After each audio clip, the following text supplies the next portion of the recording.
On passe en menu sécurité. Pour la première option, c'est activer ou désactiver la sécurité. Une fenêtre de l'activation s'affiche.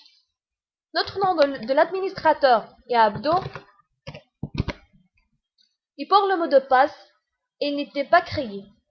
On clique sur le bouton activer. Voici, le procédure de sécurité est activé. Avant d'accéder à l'option gestion des utilisateurs, il faut le demander dans cette option et on va saisir le nom de l'utilisateur. On clique sur le bouton OK. On revient maintenant à l'option précédente, gestion des utilisateurs.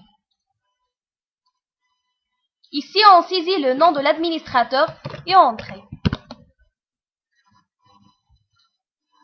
Ici, pour créer un nouveau utilisateur, on choisit un nom d'UT par exemple et cocher les attributions accordées.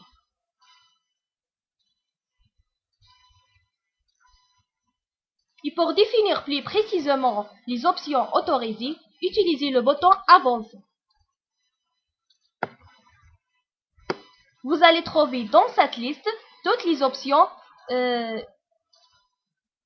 du menu, d'autres fonctionnalités spécifiques. Le bouton ici pour sélectionner toutes les options. Et pour inverser la sélection, on utilise ce bouton. Et confirmer avec le bouton OK. Et n'oubliez pas d'enregistrer les modifications en retour dans le formulaire précédent. Et on ferme la fenêtre. Pour l'option fin de session, vous permet de quitter votre bureau sans sortir de votre logiciel. Pour suivre l'explication des autres options, il faut revenir à l'option Demande l'accès et entrer le nom de l'utilisateur. On ne va pas exécuter cette opération maintenant pour continuer l'explication des autres options. On passe maintenant à l'option Modifier le mot de passe. Ici, on saisit le nom de l'utilisateur et le mot de passe s'il existe.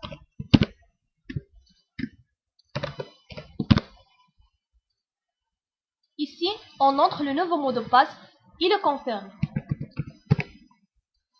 Pour une petite remarque importante, le mot de passe peut contenir aussi bien des chiffres que des lettres. Il doit avoir au moins 4 caractères. Et aussi, le système de sécurité, c'est la différence entre minuscules et majuscules. Voici votre mot de passe et enregistre. Pour l'option Protéger la base en cours, ce formulaire sert aussi bien pour protéger la base de données que pour enlever la protection. Pour la protection, vous devez entrer le mot de passe de la base de données 2 fois, afin que le système de sécurité s'assure que vous n'allez pas vous tromper la prochaine ouverture.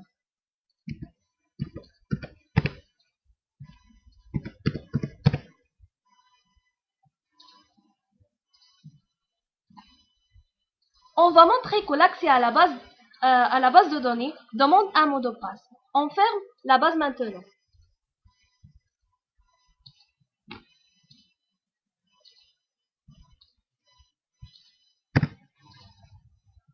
Et voici, l'accès à cette base de données demande un mot de passe.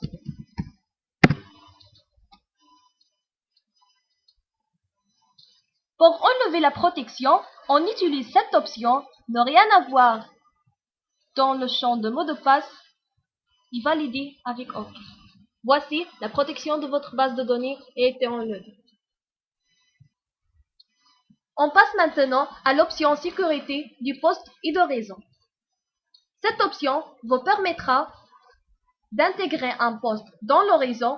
La gestion sera alors centralisée, même pour ce poste, de contrôler ce poste à partir d'un autre, de rendre possible la communication possible et même de pouvoir contrôler d'autres postes à partir de celui-ci.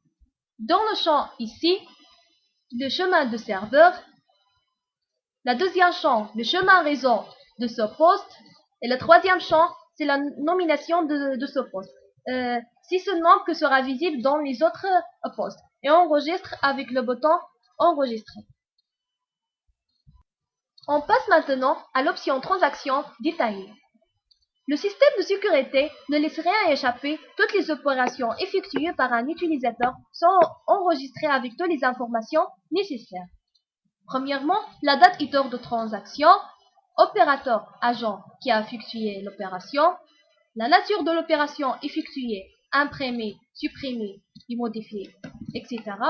L'entité qui a subi cette opération, écriture, compte, journal, l'élément touché exactement, le poste sur lequel est exécutée l'opération, et enfin la base de données ouverte pendant l'exécution de l'opération. Cette fenêtre est un véritable observateur sur ce qui se passe dans tout le réseau en temps réel. Il suffit pour cela de cocher l'élément actualisation continue et de régler la période d'actualisation. Vous verrez défiler devant ce que les autres font en temps réel. Cette fenêtre sert également pour résoudre les problèmes relatifs aux données, car il est simple de vérifier ce qui a été modifié, ce qui a été supprimé, etc. Et on ferme la fenêtre. On passe maintenant à l'option maintenance des données de sécurité.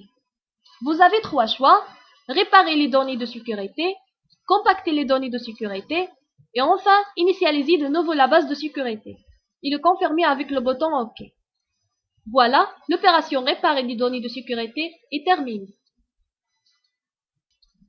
On passe maintenant à la dernière option, clôturer l'exercice. Clôturer un exercice, c'est tout simplement l'arrêter. Après clôture d'une base de données, aucune opération d'ajout, de modification ou de suppression n'est autorisée. Tout ce que vous pouvez faire, c'est consulter les données. Une petite remarque, cette opération est irréversible. Il ne doit être fait que par un administrateur. Avant d'exécuter cette opération, il faut au moins faire une copie de sécurité, faire une sauvegarde sur disquette, CD ou autre support.